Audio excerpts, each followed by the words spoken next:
Today I'm going to share how to pitch your startup business idea to investors. Now, this video is serious because as an entrepreneur, you are always pitching your business. You are pitching to your partners a new business strategy. You are pitching to your potential customers why they should spend money with you. You are pitching to candidates about why they should consider working for you. And of course, you are pitching to potential investors, which is the focus of today's video. And so if you can pitch your business successfully, then what you can do is get people excited about working for you and committed to investing their time and their money into your company. So by the end of this video, it's my goal that you know exactly how to pitch your business to investors. I'll cover how to prepare for your pitch, what you need to do during your pitch, and what happens right after your pitch. So if all that sounds good to you, then please do me one small favor and like and subscribe to my channel. If you do, tell me in the comment section below so that I can personally reply to thank you. It all goes a very long way in supporting my channel and giving me the ability to continue making these videos. Okay, let's go ahead and get started with the process of pitching your business idea.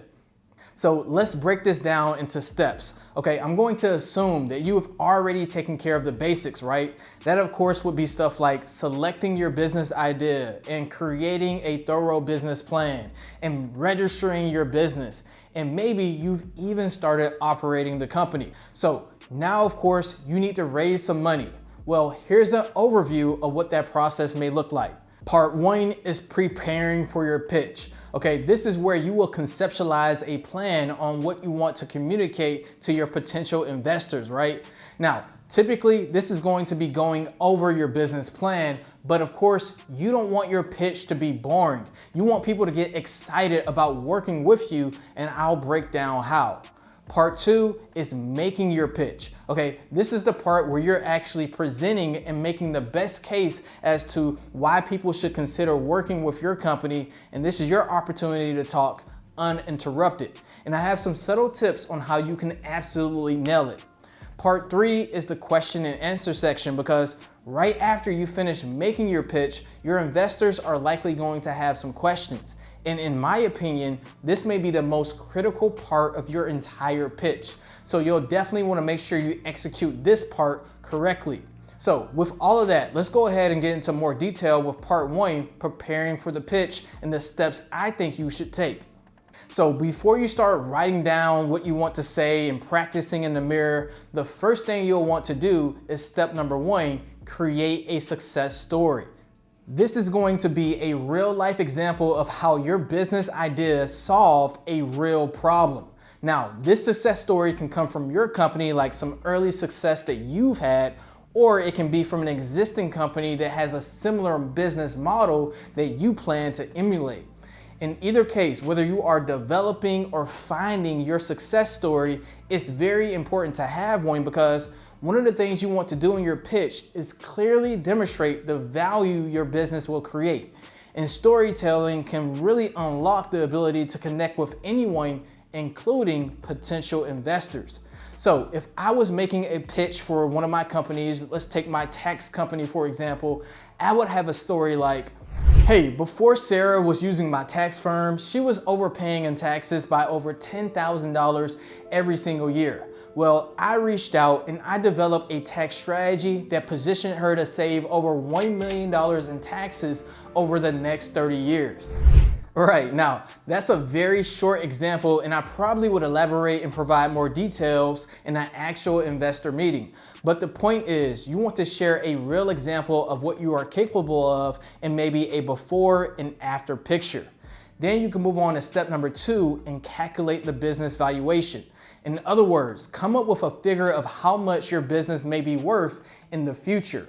A two-step process you can use to calculate is number one, take all the business assets and subtract it by the business liabilities to get a base of how much the business would be worth if you just liquidated everything. Then look at the annual cash flow or the annual profit and multiply that number by what is called a multiple, which is what similar companies in your industry normally sell for. The standard multiple is usually about 3 years. So for example, if your business had $250,000 in annual cash flow with a 3x multiple, that business would be worth $750,000.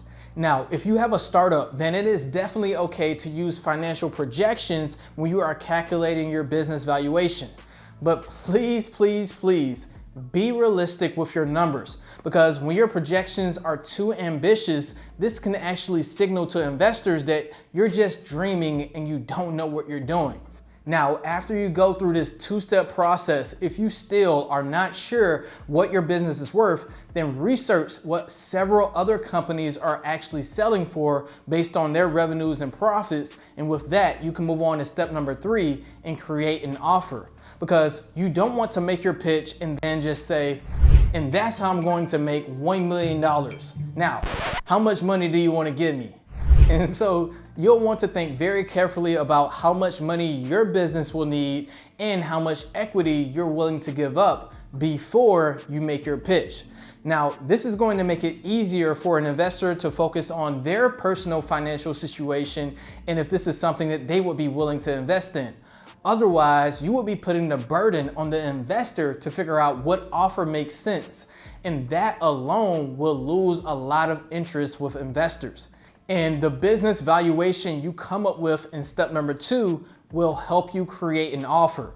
For example, if you calculated that your business may be worth $1 million, well then if you needed, let's say $100,000 in startup capital, then you should be willing to give up 10% of your business. Or as another example, let's say that you needed $250,000. Now, hypothetically, you should be willing to give up 25% of your business. Plus, when you think carefully about the offer, then it's easier for you to stand on what you think you're worth and negotiate from a position of power.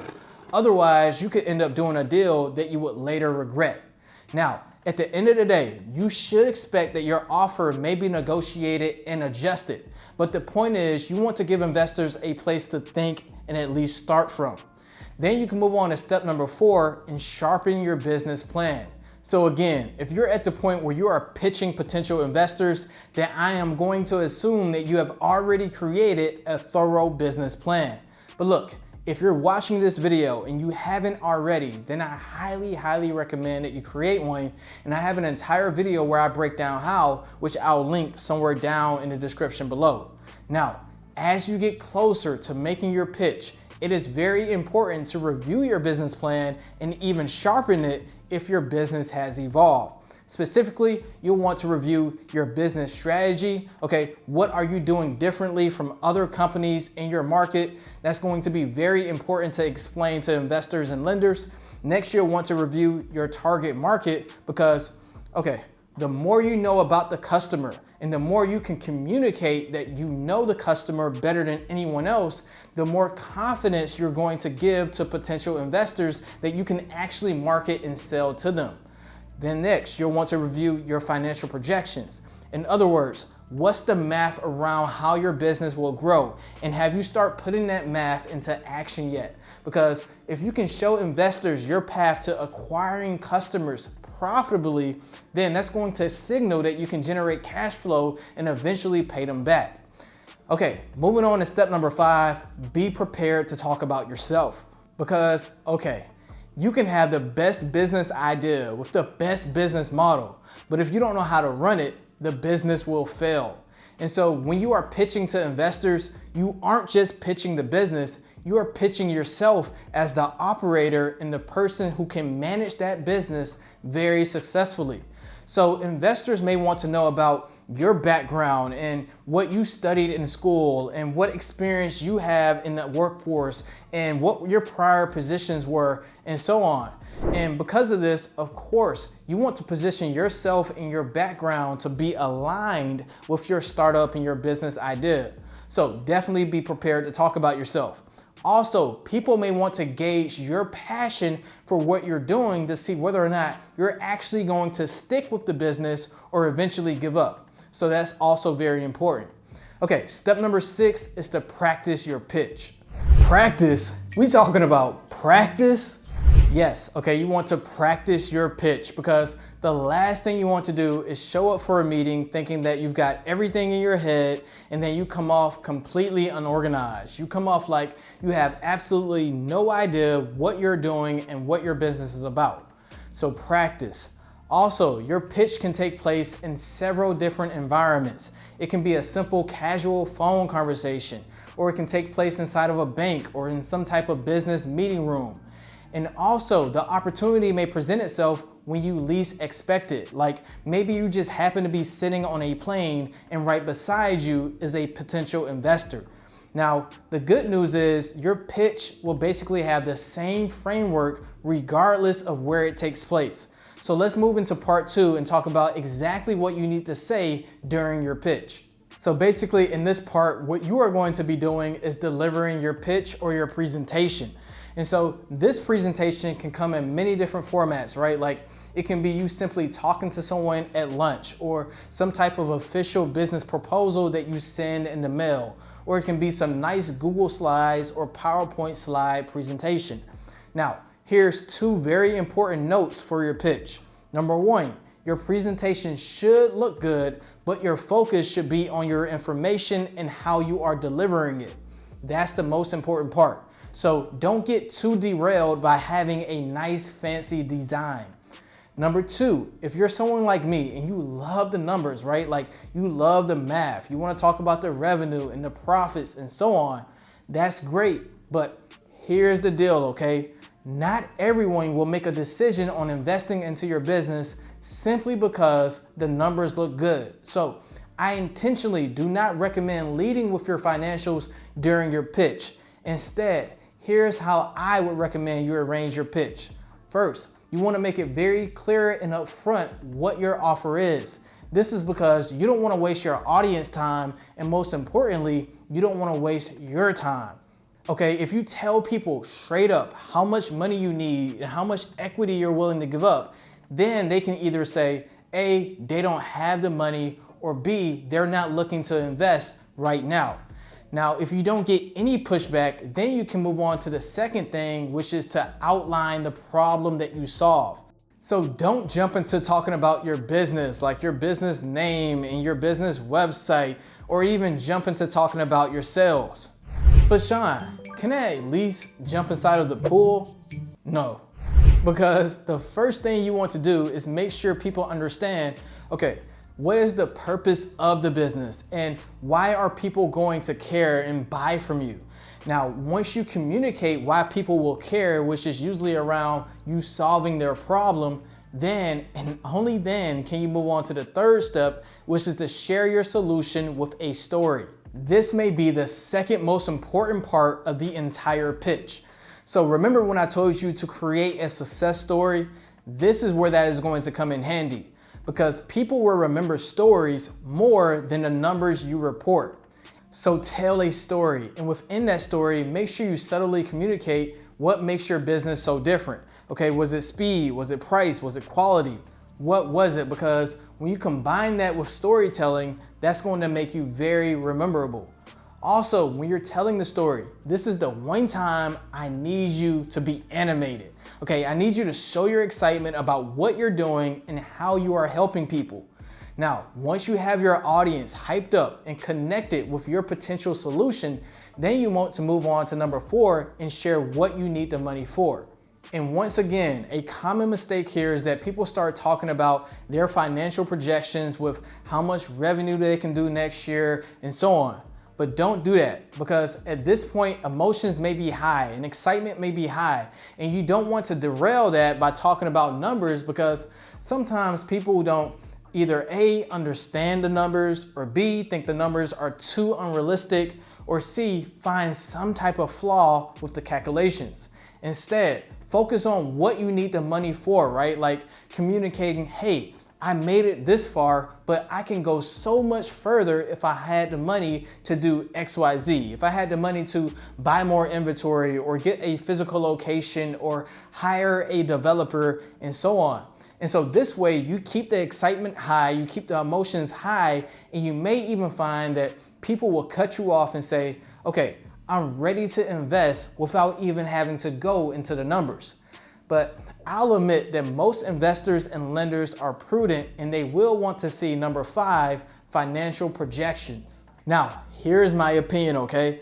There's a bunch of methods of evaluating financials, but at the end of the day, investors and lenders want to make sure of one thing, and that is, can you at least pay them back their initial capital? If you can show them a way to at least do that, then their perception of the investment risk become much, much lower. Then the next question in their mind will be, can you make me back more money than I initially gave you? So in my opinion, when you are doing financial projections, I say prioritize the break-even point for the investors first. Now, what's the most important metrics to cover? Well, you want to share the 3-year revenue projections, ideally based on the current revenue in or the market. You want to share the cost around the management team and the customer acquisition strategy, and any other fixed costs in the overall profit margins of the business. Now, I start offering this information, and then you can move on to part 3, which is the Q&A after the pitch. Because after you make your pitch or deliver your presentation, if no one is asking any questions, then guess what? You're probably not going to get an investment. It's kind of like when you take someone out on a date and they don't want to know anything about you. You probably can guess that they're not very interested. And this is probably a good place to bring up that, okay, if someone isn't super excited about investing into you, but you somehow get a reluctant yes, well, they may end up regretting that decision and be a nightmare to work with. Because make no mistake about it, when someone invests into your company, they're basically becoming your business partner, and you're likely going to need to figure out a way to work together. Anyway, so what type of questions should you expect and be prepared for? Well, here are some of the obvious ones. What makes you unique? Like, why can't that particular investor just partner with someone else? And who are your biggest competitors and how are you going to beat them out? And what are your biggest external risks to your business plan? Is there a path to 5x or 10x the business growth? Why don't you have more revenue, or why are your costs so high? Can you lower the costs? What is your exit strategy, or what is your grand vision for the business?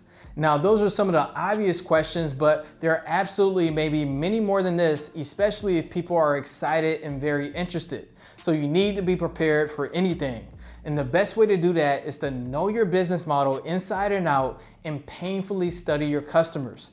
Not only will that heighten your success of getting an investor, but it will also increase your chances of becoming a successful entrepreneur. Now, here's a very important note. Okay, if you are lucky enough to talk to savvy investors about your business idea, even if they don't plan to invest, please, please, please take their feedback seriously, because there may actually be a real flaw in your business plan or your business idea, and some investors have years of experience as entrepreneurs themselves or making business investments, and so they have a special eye for what is likely to be successful. And so you can think of your pitch as a free and very valuable one-on-one business consultation where you can actually learn how to improve your plan and refine your pitch for your next opportunity. And that's how you can pitch your startup business idea to investors. Hey, if you have any other thoughts or questions, please leave them down in the comment section below. And if you enjoyed this video, make sure you like and subscribe. Coming up next, I have 2 more videos that you may enjoy as well, so check those out if you haven't already, and I'll see you over there.